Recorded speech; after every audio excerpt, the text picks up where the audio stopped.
Thanks for joining me for this video on the Module 5 draft Part 2 and 3 for your final project. This is a very important assignment because, as I just said, it is a draft of the final project that you'll be submitting in Module 7. In Module 3, you submitted the first draft of Part 1, and now you're going to complete Parts 2 and 3. So your opportunity here to go ahead and draft that and get feedback from me on your work. So let's go through the assignment together. The first step in getting started on your Module 5 draft is to review the project guidelines. You really want to go back to this assignment. You're going to be writing Parts 2 and 3, both Parts 2 and 3. And the draft itself is worth, I don't like talking about grades, but the draft itself is worth about 115 points, and the final project is worth 250 points. So that's 1/4 of your entire course grade. That's why this draft is so important, that you submit your draft and that you work on the feedback that I provide as you're finalizing your paper for Module 7.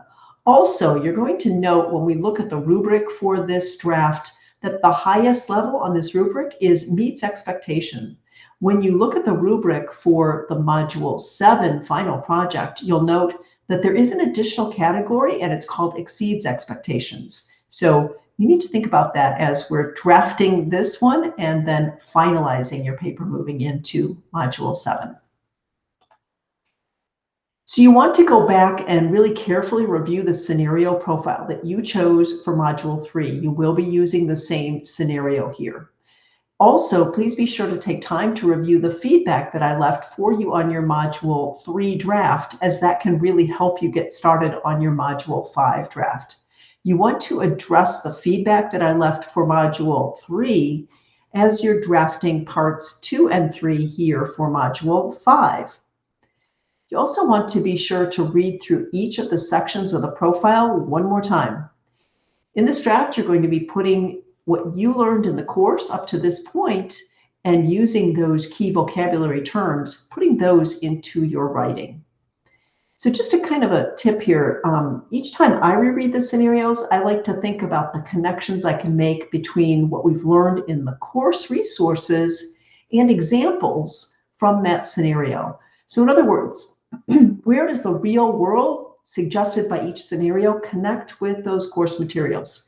Think about that, jot those down, and be sure to include those as you're going through that draft for Parts 2 and 3. So you're going to submit the same project template, and please do use the project template. Don't take it off the template and write it without the template. What I see happen in those cases is that points are missed because you miss things that were on the template. So please do submit the actual template. And this time you're going to complete Parts 2 and 3. So you're going to insert the text as indicated on the template. So for Part 2, first, you're going to describe the value of sustainability practices in systems. And here you're going to be able to tailor your comments to the scenarios you selected by including examples. Next, with the scenario you chose in mind, explain how sustainable systems and human equity are related. In other words, where do they intersect and where do you see them in the scenario you chose? Then consider how strategies of conflict resolution are used to support sustainability in the scenario. Support your description with examples from the scenario. And finally, where in the scenario do you see evidence of cultural systems that are related to, say, sustainability? Again, using examples here will earn the most credit. And then for Part 3, this section of the draft focuses in on actionable steps. First, you're going to use examples from the scenario to explain why the organization is in need of sustainable improvement. Here, you'll want to consider what the impacts are and who's impacted. Next, within any group, there are likely to be a variety of perspectives and viewpoints. So please describe the different perspectives as they relate to improving sustainability practices. And then think about the ways that cultural diversity add value to addressing the sustainability concerns of the organization. Finally, that last prompt, how could the group approach each of the pillars of sustainability to benefit the whole organization? And here you want to list out each of the 3 pillars of sustainability and address each one separately. Okay, So I'm seeing a lot of connections to things we've covered in the courses, lots of places to integrate new vocabulary and apply concepts. So please make sure that you're doing that as you're providing examples from the scenario.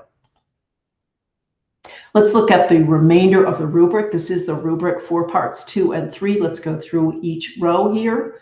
So the first row in the section on the left focuses on the value of sustainability practices. For this row, I'm going to be looking for a description that includes examples of sustainability practices in systems and how they might be applied to your scenario. Next, the row focuses on the relationships between sustainable systems and human equity that are evident in your scenario. Specifically, did you define the connections between them in your draft? Then we turn to conflict resolution. Were you able to provide details describing how conflict resolution strategies that were presented in the module resources were applied in your scenario? And part 2 wraps up with a focus on cultural systems. Specifically, did you identify the cultural systems present in the scenario and the role they played in sustainability efforts? Moving over to the section on the right, this is for part 3. The first row there looks at why sustainable improvements are needed. While there are many reasons you might have identified for this prompt, I'll be looking at how you explained why sustainability improvement is needed and the benefits those improvements would make. Then we consider connections between the perspective of the various stakeholders and improving sustainability practices. So in this case, how did you describe the influences that different perspectives have? Next is, how is cultural diversity a valuable asset to the organization? Were you able to provide examples in your writing that demonstrate the value of cultural diversity? And the final section focuses on recommendations. Specifically, were you able to clearly explain recommendations for each one of the 3 pillars of sustainability? And finally, clear communication. Did you present your ideas in an organized manner using the template? And hey, think about citations if they're needed. Again, I'm really going to encourage you to read through the rubric before you submit your draft. Okay, thanks for joining me for this. As always, I'm here to support you. I'm glad that you watched this video, but if you still have any questions, please do reach out to me. Happy to help.